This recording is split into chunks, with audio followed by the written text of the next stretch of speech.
अमावस्या की स्याह काली रात को एक योगी ने कहा कि आज पूर्णिमा है। घोर आश्चर्य। अर्धरात्रि का समय आते आते आसमान में था पूर्णिमा का चांद, अपनी पूर्ण चमक, पूर्ण कांति और पूर्ण शांति के साथ। नमस्कार दोस्तों, मेरा नाम है रवि। आपका स्वागत है हमारे चैनल आई एम इंडिया पर। सिद्धों की परंपरा में आज हम बात करेंगे योगी सर्वानंद की। त्रिपुरा जिले का एक छोटा सा जनपद जिसका नाम है मेहार, इस जनपद के जमींदार थे श्री जटाधर। थे तो जमींदार, पर चाल चलन रौबदाब बादशाहों की तरह रखते थे। नित्य दरबार लगाते थे, पार्षदों से शासन के विषय में विमर्श करते थे, पंडित मंडली में शास्त्रार्थ कराते थे। मकर संक्रांति का दिन था और अमावस्या की तिथि। जमींदार जटाधर दरबार में आए तो देखा सभी लोग आ गए हैं और सभा पंडित बाणेश्वर भट्टाचार्य नहीं आए हैं। कारण पूछने पर पंडितों ने बताया कि बस आ ही रहे होंगे। शंभुनाथ भट्टाचार्य के प्रथम पुत्र बाणेश्वर भट्टाचार्य अपने युग के असाधारण पंडित थे। उन्हें पंडित समाज ने आगमाचार्य की उपाधि दी थी। आगमाचार्य के स्थान पर उनके छोटे भाई सर्वानंद को आते देख जटाधर के भवों पर बल पड़ गए। सभी जानते थे कि सर्वानंद की तरह मूढ़ व्यक्ति शायद ही कोई हो। इतने महान पंडित वंश में ऐसी जड़ बुद्धि वाला बालक न जाने कैसे पैदा हो गया। जटाधर ने पूछा, आगमाचार्य कहाँ रह गए? सर्वानंद ने कहा, आज भाई साहब नहीं आ सकेंगे, यही कहने के लिए उन्होंने मुझे भेजा है। पार्षदों में से किसी ने पूछा, क्या उनके स्थान पर आज काम तुम संभालोगे? घर से चलते समय बड़े भाई ने चेतावनी दी थी कि दरबार में अधिक देर तक मत रुकना और ना ही बात करना, पता नहीं क्या बोल बैठो। दूसरे, जटाधर स्वभाव से क्रोधी भी हैं, न जाने क्या कर बैठे। उन्हीं के कारण अपनी गृहस्थी चलती है। ना हो तो साथ में शिवनाथ को लेते जाओ, बच्चा साथ रहेगा तो जल्द वापस आ जाओगे। मनुष्य सोचता कुछ और है और ईश्वर करता कुछ और है। सर्वानंद इसके पूर्व कभी दरबार में नहीं आया था। यहाँ की साज सज्जा रंग ढंग विस्मय के साथ देखने लगा। तभी एक दरबारी ने कहा, पंडित जी के भाई भले ही बेवकूफ़ हों, पर आगे चलकर पंडित वंश का प्रभाव पड़ेगा। कुछ लोगों की बुद्धि देर से आती है। दूसरे दरबारी ने कहा, आपका ख्याल सही है, महाकवि कालिदास को ही लीजिए। बचपन में कितने मूर्ख थे और अपने जीवन काल में विश्व प्रसिद्ध हो गए। जमींदार जटाधर ने कहा, इसमें बहस करने की कोई ज़रूरत नहीं। भट्टाचार्य परिवार का लड़का है, घर में नित्य नक्षत्र वार तिथि की चर्चा होती होगी। आज कौन सी तिथि और वार है पूछिए, नक्षत्र बताने में कठिनाई हो सकती है। दूसरे दरबारी ने पूछा, आज कौन सी तिथि है भाई? इस बहस के कारण सर्वानंद घबरा गया। अनजाने में उसके मुंह से निकल गया, पूर्णिमा। इतना सुनना था कि सभा अट्ठास से गूंज उठी। जटाधर ने तीखे स्वर से कहा, जाओ चुल्लू भर पानी में डूब मरो। भट्टाचार्य वंश के तुम कलंक हो। जिसे तिथि नक्षत्र का ज्ञान नहीं, वह क्या पंडिताई करेगा। जटाधर के तीखे स्वर का सबसे अधिक प्रभाव सर्वानंद के पुत्र शिवनाथ पर पड़ा। वह दरबार से दौड़ता हुआ घर आया, अपने पिता के अपमान की सारी कहानी माँ को सुनाई। सर्वानंद की मूर्खता के कारण पत्नी वल्लभा को नित्य ताने सुनने पड़ते थे। वह सोचती, मेरे पति बहुत भोले हैं, पर जिस घटना को देखकर उसका किशोर बालक अपमानित अनुभव कर रहा है, वह ज़रूर भयानक घटना रही होगी। बड़े भाई तथा पत्नी दोनों ही क्षोभ से फट पड़े। पूरे परिवार की फटकार ने सर्वानंद को बुरी तरह झकझोर दिया। उसने सोचा, इससे अच्छा है कि जाकर नदी में डूब मरूं। मैं परिवार के लिए बोझ मात्र हूँ। बिना किसी से कहे वह चुपचाप घर से बाहर चला गया। आमतौर पर कोई उसके आने जाने पर ध्यान नहीं देता। आज तो लोग उससे बुरी तरह चिढ़े हुए थे। धीरे धीरे दिन ढलता गया। आज क्रोध से भरे रहने के कारण वल्लभा ने पति से खाने के लिए भी नहीं पूछा। तीसरे पहर ध्यान आया कि आज ना उन्होंने भोजन मांगा और ना खाना खाया। आखिर कहाँ चले गए? जेठ से कहने पर वो खोजने निकले। ठीक इसी समय घर का पुराना नौकर पूर्णानंद आया। आज वह जरूरी काम से काफ़ी दूर दूसरे गांव में चला गया था। घर आने पर उसे सर्वानंद के बारे में सारी कहानी ज्ञात हुई तो वह सबसे अधिक व्याकुल हो उठा। घर का प्रत्येक प्राणी इस बात से अच्छी तरह परिचित है कि पूर्णानंद सबसे अधिक आदर सर्वानंद का करता है, जैसे यक्ष अपने धन की रखवाली करते हैं। ठीक उसी तरह पूर्णानंद उसे अपनी आंखों का तारा समझता है। हर जगह अपमानित होकर जब वह बूढ़े पूर्णानंद के पास आता था तब माता पिता दोनों का स्नेह एक साथ उसे प्राप्त होता। पिछले 37 वर्षों से पूर्णानंद उसके पीछे साये की तरह लगा हुआ था। केवल वही जानता था कि सर्वानंद कौन है। पूर्णानंद के गुरु वासुदेव भट्टाचार्य ने एक दिन उससे कहा था, पूर्णा, तू चिंता मत कर। माँ जगत जननी ने कहा है कि जब मैं अपने पौत्र के रूप में पुनर्जन्म लूँगा तब मुझे सिद्धि प्राप्त होगी। उस समय तेरी सहायता से ही कार्य सिद्ध होगा। तू मेरे परिवार से अलग मत होना। तुझे जो मंत्र दिया है उसका पाठ करते रहना। यह आज की बात नहीं है। उस समय पूर्णानंद किशोर बालक था। वासुदेव के परिवार में नौकरी करने आया था। धीरे धीरे ज्ञात हुआ कि उसके मालिक सामान्य व्यक्ति नहीं है, असाधारण तांत्रिक हैं। योगी पुरुष के रूप में इनकी ख्याति है। अपने मालिक की कृपा से वह स्वयं भी महाशक्ति का उपासक बन गया। मालिक उसे गुरुमंत्र देकर उसके गुरुदेव बन गए। पूर्णानंद मूढ़ और अशिक्षित था, परंतु उसमें अनुभूति और विश्वास की कमी नहीं थी। उसने आचार्य के साथ देखा कि उसके गुरु साधना के माध्यम से वाक सिद्ध पुरुष हो रहे हैं। 15वीं शताब्दी के प्रारंभ में जसोर जिला के सरसुना गांव में कांचन पाकड़ाशी रहते थे। वहां किसी बात पर उनका मन उचट हो गया तो वे पश्चिमी बंगाल के वर्धमान जिले के अंतर्गत पूर्वस्थली गांव में आकर बस गए। पेशागत इनकी उपाधि आचार्य की थी। आगे चलकर इन्होंने भट्टाचार्य के रूप में उसे अपना लिया।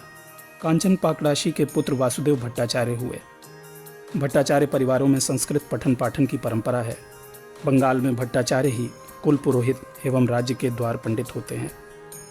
कुल परंपरा के अनुसार वासुदेव संस्कृत चटशाला में अध्ययन करते थे। बचपन से ही मेधावी थे।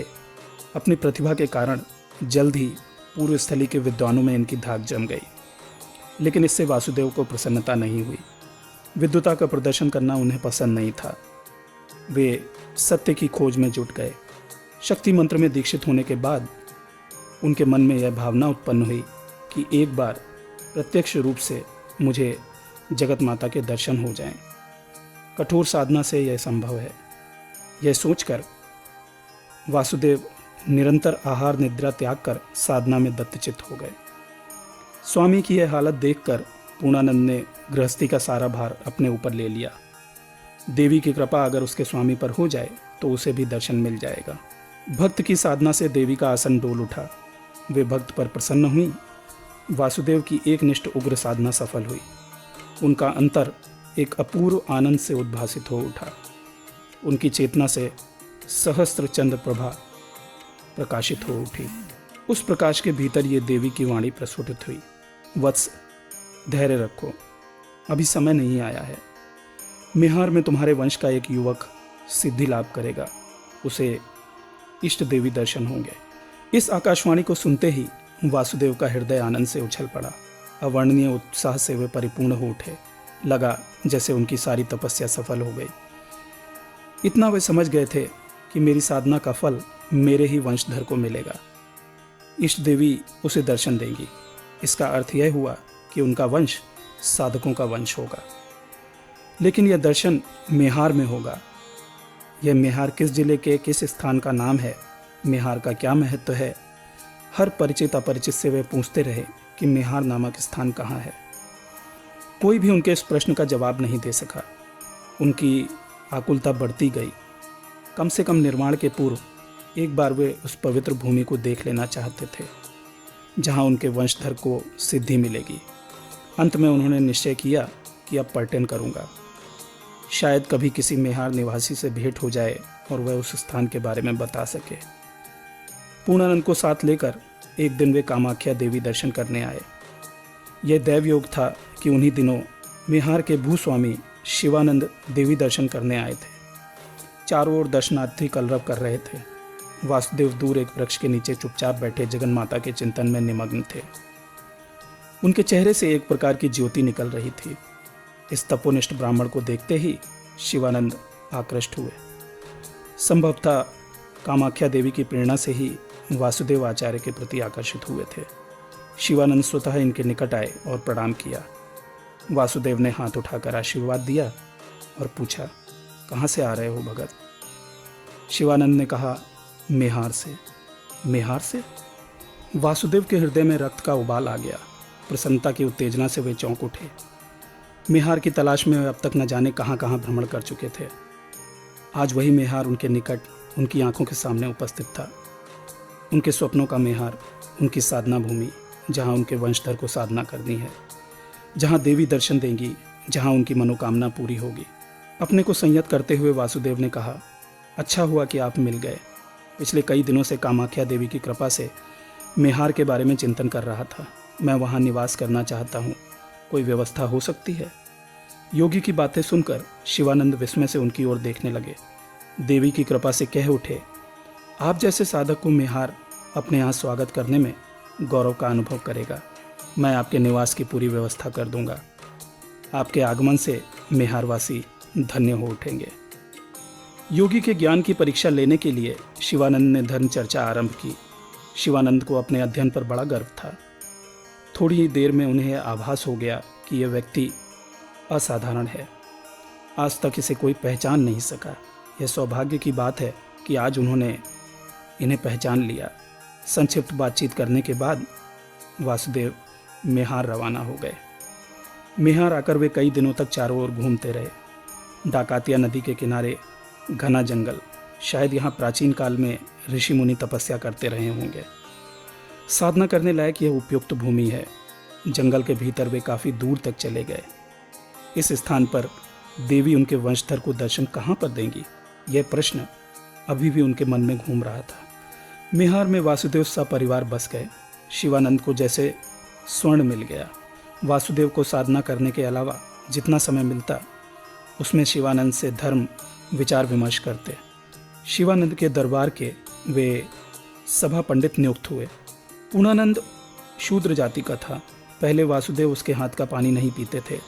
उसे गुरु मंत्र देने के बाद वे उसकी सारी सेवाएं ग्रहण करने लगे। उन्हें अपनी साधना की ओर विशेष ध्यान देना था। आहार निद्रा से वे दूर होते गए। क्रमशः साधना कठोर होती गई। शीतकाल में शीतल जल में और ग्रीष्मकाल में ग्रीष्म जल में उधर दृष्टि से इष्ट चिंतन करते रहते। एक दिन पुनः उनका हृदय ज्योतिर्मय हुआ। ठीक उसी समय आकाशवाणी हुई, वत्स, तुम अपनी साधना में उत्तीर्ण हुए हो। कुछ दिन और धैर्य रखो। यहाँ मातंगेश मुनि ने मंत्र सिद्धि महालिंग स्थापित किया है। वह लिंग मेहार के जंगल में एक जीन वृक्ष के नीचे है। उस स्थान को तुम नहीं, तुम अपने पौत्र के रूप में देख पाओगे। वहीं शवारूढ़ होकर तपस्या करने पर सिद्धि मिलेगी। थोड़ी देर बाद बीज मंत्र उच्चारित हुआ। इस वाणी को सुनकर वासुदेव हताश हो गए। इस जन्म में देवी का दर्शन नहीं होगा। इतनी कठोर साधना व्यर्थ हो गई। संतोष इस बात का हुआ कि मेरी साधना का प्रतिफल मेरे पौत्र को मिलेगा। पास ही पूर्णानंद था। उसे बुलाकर वासुदेव ने कहा, सब समाप्त हो गया पूर्णा। अब इस नश्वर शरीर को मैं शीघ्र त्याग दूंगा। मेरा कार्य समाप्त हो गया है। मुझे पुनर्जन्म लेकर नए सिरे से देवी को प्रसन्न करना पड़ेगा, तब मैं उनका दर्शन कर सकूंगा। स्वामी की बातें सुनकर पूर्णानंद फफक कर रो पड़ा। उसने कहा, स्वामी, जब आप ही नहीं रहेंगे तो मेरा रहना भी व्यर्थ है। मेरा जन्म तो आपकी सेवा के लिए ही हुआ है। अगर आप मुझे ज्ञान न देते तो इन चरणों की सेवा करने का सौभाग्य मुझे प्राप्त न होता। वासुदेव ने घबराकर कहा, नहीं पूर्णा, तू चिंता मत कर। तुझे जो कुछ सिखाया है तू करता चल। अभी तेरा कार्य पूर्ण नहीं हुआ है। तुझे अभी बहुत कुछ करना है। मैं पुनर्जन्म लेकर तेरे पुण्य प्रताप से आगे अग्रसर होऊंगा। तू चला जाएगा तो मेरा सारा श्रम, सारी आकांक्षाएं नष्ट हो जाएंगी। बाधा मत डाल, अगले जन्म में एकमात्र तू मेरा सहायक होगा। मैं सर्वदा सूक्ष्म रूप से तेरे साथ रहूँगा। शोक करने की ज़रूरत नहीं, मैं केवल शरीर त्याग कर रहा हूँ, मेरा मन यहीं रहेगा। पूर्णानंद वहाँ से चला आया। पूर्णानंद को अकेले वापस आता देख वासुदेव के पुत्र शंभुनाथ ने पूछा, बाबूजी कहाँ हैं? पूर्णानंद ने कहा, अधीर होने की आवश्यकता नहीं है, गुरुदेव ने प्रवज्ञा ले ली है, अब इस आश्रम में नहीं आएंगे। मुझे यहाँ सेवा करने का आदेश देकर वे जंगल के भीतर चले गए। पूर्णानंद के गुरु वासुदेव थे। पूर्णानंद को उन्होंने मंत्र देकर साधना करना सिखाया था। पूर्णानंद गुरु के बताए उपायों से अग्रसर होता गया। उनके निधन के पश्चात वह पूर्व की भांति घर का सारा कार्य करता रहा। सर्वानंद के जन्म के पूर्व ही वह गुरु द्वारा प्रदत्त बीज मंत्र में प्राण प्रतिष्ठा कर चुका था। अब उसे अपने गुरु की शक्ति और बातों पर आस्था हो गई थी। इसी समय सर्वानंद भूमिष्ठ हुआ। कुछ दिनों बाद जब वह उसे लेकर गोद में खिलाता, तब अपने गुरुदेव की प्रतिछवि उसमें खोजने लगता। सर्वानंद बालक से किशोर बन गया। एक दिन पूर्णानंद कहीं बाहर से वापस आया। घर के बाहर एक वृक्ष के नीचे सर्वानंद बैठे न जाने क्या सोच रहा था। उसके अस्त व्यस्त बाल, उद्भ्रांत दृष्टि देखकर पूर्णानंद को विश्वास हो गया कि उसके गुरुदेव सर्वानंद के रूप में अवतरित हुए हैं। ठीक वैसी ही आंखें, वही नाक नक्शा और वही चाल ले देकर एक ही दोष है, वह है जड़ बुद्धि। इस दोष के कारण न केवल परिवार के लोग बल्कि सारा कस्बा उसे अपेक्षा की दृष्टि से देखता है। आखिर सर्वानंद में यह दोष क्यों आया? चारों ओर से अपमानित होकर वह पूर्णानंद की गोद में आकर मुंह छुपा लेता। पूर्णा दादा के स्नेह स्पर्श से सारा अपमान, पीड़ा सब कुछ दूर हो जाता। स्वयं पूर्णा दादा बड़े स्नेह से उसकी भलैया लेते। दोनों यह भूल जाते कि सर्वानंद बालक नहीं, किशोर है। एकाएक पिता शंभुनाथ ने सोचा कि लड़के में जो दोष है, अगर इसका विवाह कर दिया जाए तो बहू के कारण शायद इसमें परिवर्तन हो जाएगा। इस निश्चय के पश्चात उन्होंने सर्वानंद का विवाह कर दिया। पत्नी वल्लभा अच्छे घर से आई थी। उसके आदर प्यार में सन जाने पर भी सर्वानंद में कोई परिवर्तन नहीं हुआ। चतुर वल्लभा पति की कमजोरी समझ गई।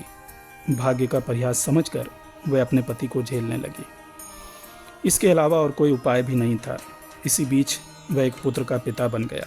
बाप की मूर्खता से उसका पुत्र शिवनाथ भी असंतुष्ट रहने लगा, लेकिन पूर्णानंद निराश नहीं हुआ था। उसे अपने गुरु के वचनों पर पूर्ण विश्वास था कि एक दिन यह सब जंजाल दूर होगा और उसकी आंखों का तारा सर्वानंद भूमंडल में चमक उठेगा। भूखा प्यासा पूर्णानंद गांव के परिचितों के घर गया। रास्ते में जो मिलता उसी से पूछता, सर्वा को कहीं देखा है? एकाएक उसे याद आया कि कहीं वो जंगल की ओर न भाग गया हो। पागल ठहरा, उसके दिमाग का क्या भरोसा। इस वक्त उसे सबसे अधिक क्रोध जटाधर पर आ रहा था। इतने पंडितों के रहते उससे तिथि पूछने की क्या जरूरत थी। इधर घर से भी अपमानित होकर सर्वानंद डाकातिया नदी के किनारे आकर रोने लगा। जड़ बुद्धि वालों को भी अपमान से ठेस लगती है। दिन भर भोजन ना करने के कारण शरीर थका थका सा लगने लगा। उसे लगा कि कोई भी ये नहीं चाहता कि वो जीवित रहे। पत्नी, बच्चे, पूरे परिवार के निकट वह भार स्वरूप है। ऐसे व्यक्ति का रहना न रहना बराबर है। क्रोध के आवेश में आकर वह नदी के कगार तक आया। उछलकर नदी में कूदने ही जा रहा था कि न जाने कहाँ से आवाज़ आई, ठहरो, तुम्हें अभी जीना है, पढ़ लिख कर विद्वान बनना है, आज के अपमान का बदला लेना है। आत्महत्या पाप है, जाओ आज से साधना में जुट जाओ। सर्वानंद सकपकाकर चारों ओर देखने लगा कि कौन उसे यह निर्देश दे रहा है। कहीं कोई दिखाई नहीं दिया। रह रहकर आवाज़ आ रही थी, तुम्हें जीना है, बदला लेना है, साधना में जुट जाओ। उसने मन ही मन सोचा, ठीक है, आज से मैं पढ़ाई लिखाई करूँगा, परंतु पढ़ने लिखने के लिए ताड़पत्रों की ज़रूरत पड़ेगी। जंगल के भीतर प्रवेश करते ही एक ताड़ का पेड़ दिखाई दिया। सर्वानंद ने ऊपर चढ़कर ज्यों ही पत्ता तोड़ने के लिए हाथ बढ़ाया, त्यों ही एक सांप फन उठाए काटने को तैयार हुआ। यहाँ से भागना या झट से नीचे जाना खतरे से खाली नहीं था। सामने और नीचे दोनों ओर मौत थी। भगवान ने बुद्धि और साहस दिया। झट फन पकड़कर वह पेड़ पर रगड़ने लगा। मृत्यु अनिवार्य है, यह जानकर सांप हाथ में लिपट कर और कसने लगा। दोनों में जीवन युद्ध जारी था। अंत में सांप की पकड़ ढीली पड़ गई। पेड़ से नीचे उतरते ही आवाज आई, बेटा तुम कौन हो? सर्वानंद ने देखा सामने एक जटाधारी बाबा तीक्ष्ण दृष्टि से देख रहे थे। सन्यासी ने पुनः पूछा, क्या नाम है? सर्वानंद भट्टाचार्य। पेड़ पर क्यों चढ़ने गए थे? सर्वानंद ने आज की सारी घटनाएं बताते हुए कहा कि मैं अब पढ़ लिख कर बड़े भाई की तरह विद्वान बनना चाहता हूँ। सन्यासी ने कहा, समय काफ़ी गुजर चुका है, इस तरह विद्वान नहीं बन सकोगे। तुम स्वतः विद्वान बनोगे, पर मंत्र के द्वारा। मैं तुम्हें मंत्र के द्वारा विद्वान बनाऊंगा। सर्वानंद को मुस्कुराते देख सन्यासी ने कहा, तुम्हें मेरे मंत्र पर विश्वास नहीं हो रहा? अच्छा ठहरो। इतना कहने के बाद सन्यासी ताड़ के पेड़ के पास से सांप के दोनों टुकड़ों को उठा लाया। दोनों को आपस में जोड़कर उसने मंत्र पढ़ा। सांप जीवित होकर जंगल की ओर चला गया। सर्वानंद भयभीत दृष्टि से इस दृश्य को देखता रहा। अब मंत्र पर विश्वास हुआ? चलो यहाँ पद्मासन लगाकर बैठ जाओ। सर्वानंद के बैठ जाने के बाद सन्यासी भी उनके सामने बैठ गया। कहा, आज मैं तुम्हें दीक्षा दूंगा। मेरे बीज मंत्र को तुम सिद्ध करोगे। कहने के साथ ही उन्होंने सर्वानंद को स्पर्श किया। सर्वानंद को लगा जैसे विद्युत गति से कोई लहर शरीर में दौड़ गई हो। वह क्या चीज थी उसे वह नहीं समझ सका। एकाएक सर्वानंद बोल उठा, दीक्षा देंगे? आखिर क्यों? सन्यासी ने कहा, मुझे आदेश हुआ है कि तुम्हें संस्कार मुक्त कर आज ही दीक्षा दूं। वह शुभ मुहूर्त इस समय उपस्थित हुआ है और यही वह असाधारण स्थान है जहां क्रिया संपन्न होगी। जाओ, जल्द स्नान करके आओ, देर मत करना। सर्वानंद ने पूछा, पूजन सामग्री कहाँ है? सन्यासी ने कहा, सब कुछ मेरे पास है, जाओ। सन्यासी के आदेशानुसार स्नान कर सर्वानंद भीगे वस्त्रों में आकर बैठ गया। सन्यासी ने झोले में से तरह तरह की सामग्रियां निकालकर क्रिया संपन्न की। सर्वानंद अवाक होकर सारी कार्यवाही देखता रहा। यथारीति दीक्षा देने के बाद सन्यासी ने उसके कान में बीज मंत्र सुनाया। कुछ देर ध्यानस्थ रहने के बाद सन्यासी ने कहा, आज तुम्हें अनेक कार्य करने पड़ेंगे। कई जन्मों की साधना वस्तु प्राप्त करोगे, यहाँ तक कि मुझसे भी महान सिद्ध योगी बनोगे। अब तक सर्वानंद के अंतर का विकास हो चुका था। उसने साष्टांग प्रणाम करते हुए कहा, मुझे आशीर्वाद दीजिए गुरुदेव, मैं अपने कृत्य कार्य में सफल हो सकूं। सन्यासी ने कहा, वत्स, वास्तव में मेरा कोई मूल्य नहीं है। समस्त कार्य जगन माता की कृपा से हुआ है। उन्होंने मुझे यहाँ भेजा और आज वे स्वयं तुम्हें दर्शन देंगी। आज शुक्रवार मकर संक्रांति है। रात्रि के अंतिम पहर में तुम गहन साधना करोगे। महाशमशान स्थित जहाँ प्रेथित महामुनि द्वारा स्थापित मातंगेश शिव विग्रह है, वहीं शव साधना करनी होगी। अपनी शव साधना के माध्यम से उस विग्रह में प्राण प्रतिष्ठा करोगे। यहीं तुम सिद्ध योगी बनोगे। जन्म जन्मांतर का फल आज तुम्हें प्राप्त होगा। किसी भी दैवी प्रकोप से तनिक भी भयभीत मत होना और ना साधना च्युत होना। तुम्हें डराया जाएगा, भयानक स्थितियां तुम्हारे सामने आएंगी, पर तुम अपने कार्य में लगे रहना। लेकिन यह बात गुप्त रखना। केवल पूर्णानंद को सारी बातें बता सकते हो। वह स्वयं योगी पुरुष हैं, तुम्हारा एकमात्र सहायक है। भक्ति के माध्यम से वह उच्च स्तर तक पहुंच गया है, उस पर भरोसा कर सकते हो। अब जाओ। सर्वानंद ने पूछा, आपके रहते मैं क्यों पूर्णा दादा से सहायता लूं? सन्यासी ने कहा, मेरा काम समाप्त हो गया। इतना ही करने का मुझे आदेश दिया गया था। शेष कार्य पूर्णानंद की सहायता से संपन्न करना है। तुम्हें कोई कठिनाई नहीं होगी। इतना कहने के पश्चात सन्यासी द्रुत गति से जंगल के भीतर चला गया और सर्वानंद घर की ओर चल पड़ा। कुछ दूर आने पर सहसा एक वृक्ष के नीचे से आवाज आई, कौन जा रहा है? बचपन से जिस आवाज को सर्वानंद सुनता आ रहा है, उसे पहचानते देर नहीं लगी। दौड़ता हुआ वह अपने पूर्णा दादा के पास पहुंचकर बोला, मैं हूं पूर्णा दादा। वृद्ध पूर्णानंद ने उसे कलेजे से लगाते हुए कहा, कहाँ चला गया था? मैं दोपहर से खोजते खोजते हैरान हो गया। सुना कि आज तूने खाना तक नहीं खाया। अरे, तेरे कपड़े कैसे भीगे हैं?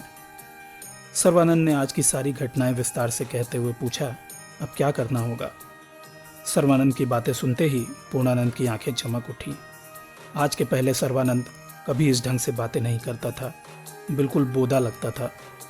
पूर्णानंद को विश्वास हो गया कि आज उसके गुरुदेव वासुदेव आचार्य मूर्त रूप धारण करेंगे। वह इसी दिन की प्रतीक्षा में इतने दिनों तक लगा रहा। उसने कहा, तुम यहीं खड़े रहो, मैं घर से सारा सामान लेकर अभी आता हूँ। पूर्णानंद को वापस आया देखकर घर के लोगों ने पूछा, कुछ पता चला? पूर्णानंद ने कहा, हाँ पता चल गया है। जरा क्रोध ठंडा हो जाए तो अपने आप आ जाएगा, चिंता की कोई बात नहीं है, कल उसे मना कर ले आऊँगा। पूर्णानंद इस वक्त आवश्यक सामग्री की खोज में व्यस्त था। खासकर वासुदेव के दिए हुए ताम्र फलक की आवश्यकता थी। इस समय वह सर्वानंद के लिए आवश्यकता से कहीं अधिक उत्तेजित हो गया था। आज उसका स्वप्न पूरा होने जा रहा है। पूर्णानंद से ताम्र फलक हाथ में ले सर्वानंद ने गौर से उसे देखते हुए कहा, पूर्णा दादा, बड़े आश्चर्य की बात है, इस फलक की सारी बातें गुरुदेव मुझे बता चुके हैं। यही बीज मंत्र, यही दीक्षा मंत्र, हूबहू सब यही था। पूर्णानंद चकित दृष्टि से सर्वानंद की मुंह की ओर देखता रह गया। जिस बालक को ठीक से अक्षर ज्ञान नहीं है, आज वही ताम्र फलक पढ़ रहा है। यह तो साक्षात भगवती की कृपा है। पूर्णानंद ने कहा, यह देवी की कृपा है। आओ चलो कार्य प्रारंभ करें। सर्वानंद ने कहा, अब एक सामान बाकी रह गया, चांडाल का शव। वह कहाँ है? उसकी चिंता छोड़ो, उसका प्रबंध मैं कर दूंगा। इस वक्त हमें जीन वृक्ष के नीचे जल्दी पहुंचना है। चलते चलते सर्वानंद ने कहा, बिना शव के बीज मंत्र का उपयोग नहीं हो सकता। आखिर इस जंगल में चांडाल का शव तुम कहाँ से लाओगे? पूर्णानंद ने कहा, मैं अपना शव तुम्हें दूंगा। वास्तव में मैं चांडाल हूँ। मेरे शव के ऊपर बैठकर तुम्हें साधना करनी होगी। मेरे गुरु यानी तुम्हारे दादाजी का यही आदेश था। सर्वानंद ने कहा, मुझे यह साधना नहीं करनी है। जिस व्यक्ति को मैं अपने प्राणों से प्यारा समझता हूँ, जिनकी गोद में बड़ा हुआ हूँ, जिसने मुझे अपनी माँ बाप पत्नी पुत्र सबसे अधिक स्नेह दिया, उसके शव पर नहीं बैठ सकता, भले ही पुनः जड़ बुद्धि बन जाऊं। पूर्णानंद को क्रोध आ गया। ऐन मौके पर लड़का विमुख हो गया। देखकर उसने कहा, तब एक ही उपाय है, मैं डाकातिया नदी में जाकर आत्महत्या कर लूँगा। तुम्हारे या मेरे भाग्य में देवी दर्शन नहीं लिखा है। पूर्णा दादा आत्महत्या करेंगे? सर्वानंद भय से कांप उठा। कहा, नहीं पूर्णा दादा, ऐसा मत करो।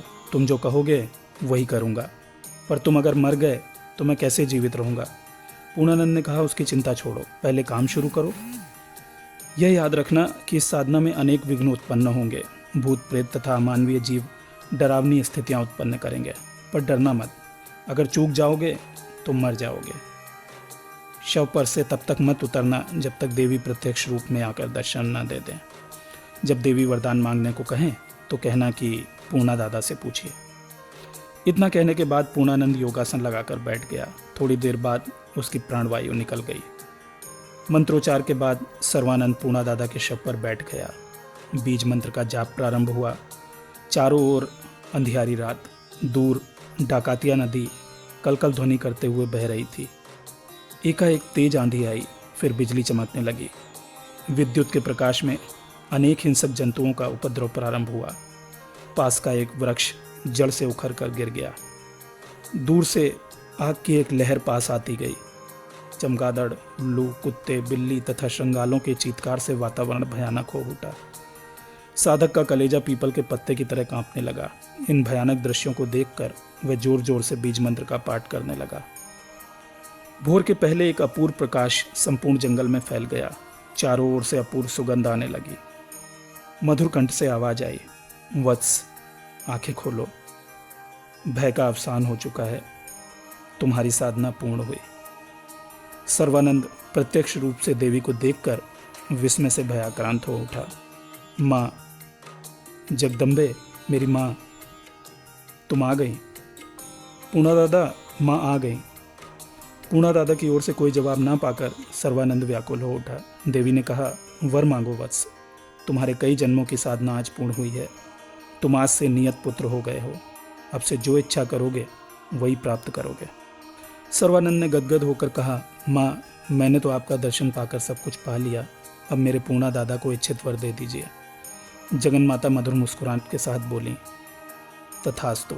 इसके बाद पूर्णानंद के मस्तक को चरण से स्पर्श किया। पूर्णानंद उठो, अब तुम मुक्त हो गए हो। योग निद्रा त्याग कर मेरा दर्शन करो, मैं तुम्हें वर दूंगी। देवी के चरण स्पर्श से पूर्णानंद जीवित हो उठा। उसने देवी स्तव पाठ करने के बाद साष्टांग प्रणाम किया। दोनों हाथ को जोड़ते हुए उसने कहा, आज मेरी साधना सफल हो गई। आपकी कृपा से यदि वासुदेव मेरे गुरु ना बनते तो मुझे यह सौभाग्य प्राप्त ना होता। गुरुदेव ने कहा था कि एक दिन तुझे देवी दर्शन होगा, इसी आशा से मैं अब तक जीवित रहा। अब मुझे कुछ नहीं चाहिए। अगर आप कुछ देना चाहती हैं तो सर्वानंद के कथन को सत्य रूप में चरितार्थ कर दें। आज जटाधर के दरबार में इसने पूर्णिमा तिथि कहा है, जिसके कारण इसका घोर अपमान हुआ है। इसके कथन को सफल कर दें, आपके लिए कुछ भी असाध्य नहीं है। देवी ने कहा, ऐसा ही होगा।